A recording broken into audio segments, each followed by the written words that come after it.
It is, but I think you put the work in. He's been at the football club since 2007, so he's been through the academy, which is very successful at Aston Villa. Got a great reputation of looking after players, mentoring players, developing players into that first team squad.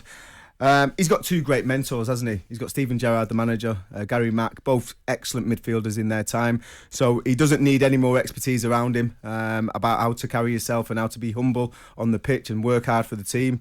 I don't think it'll change him. You know, sometimes money can be difficult, especially if you've not got that social support around you. But I think he seems like a level-headed boy, very good footballer. I think one of his massive assets are his speed. He's obviously scores goals, all-action kind of midfield player.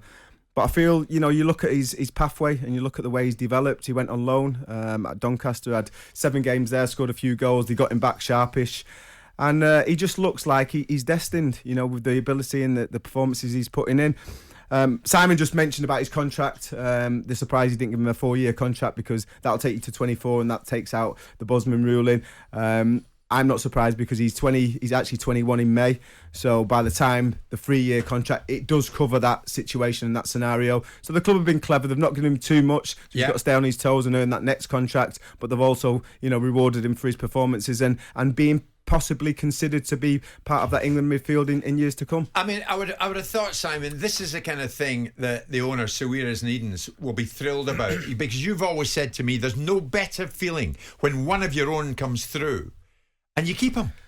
Yes, of course. And in their instance, they've got a windfall because it's not their money that funded that academy to bring this boy through. They've picked up that football club and they've got a nugget land in their lap with no cost implications behind his development through the academy. He's now an established Premier League player. He's played 53 times in the Premier League.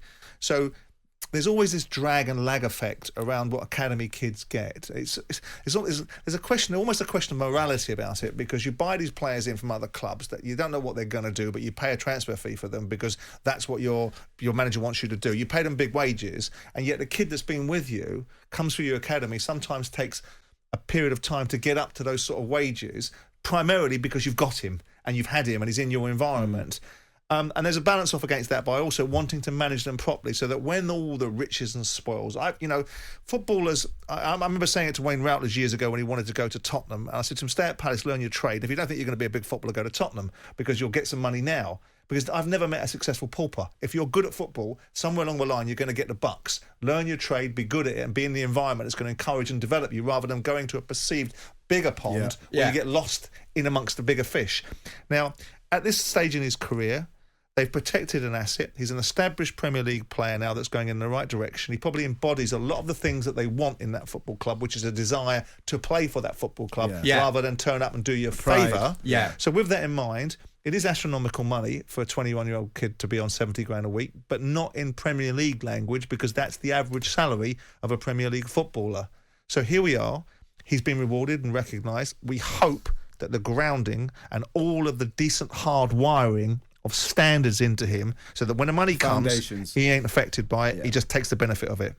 He's a good player. Yeah. And Villa have done a sensible deal. You know, and they couldn't do it if they got him at 90 and put him on a 5-year deal. They could have protected themselves for 5 years and still had the Bosman situation where they'd have got compensation for a 24-year-old player.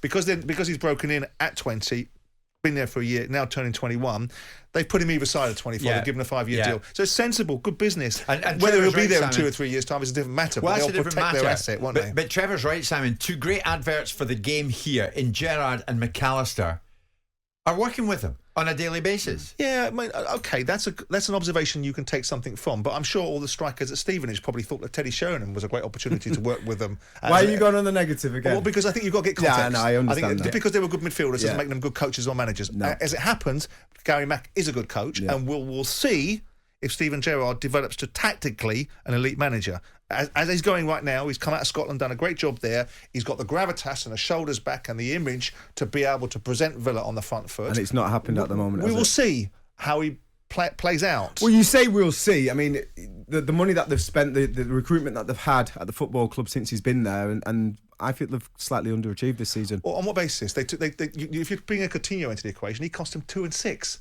That was a beautiful transfer. Yeah, but he's a top player.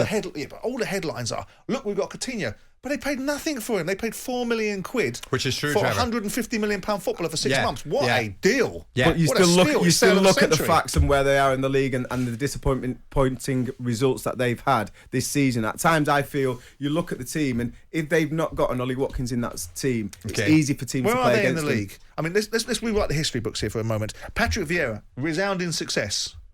Look at Patrick Vieira. But what's he Look have to he's doing. do? What's Gerrard had to do? He's had to pick up the reins of a declining football club at that time when Dean Smith was taking it the wrong direction. Yeah. So on one hand, you've got this narrative: Patrick Vieira is a roaring success. On the other hand, Gerrard not so much. I love how you guys started a debate with well into a minute to go until our commercial break. I didn't want to debate. I wanted to make a 11 point and leave it there. Yeah, no, fair enough. Incidentally, Trevor, you're looking very smart this morning. Thank you. Yeah, you're on YouTube and Facebook. Refugee from Miami Vice. Coming up to 11. Jim White and Simon Jordan. Monday to Friday mornings from 10 on AM, on DAB, via the talkSPORT app and on your smart speaker. talkSPORT.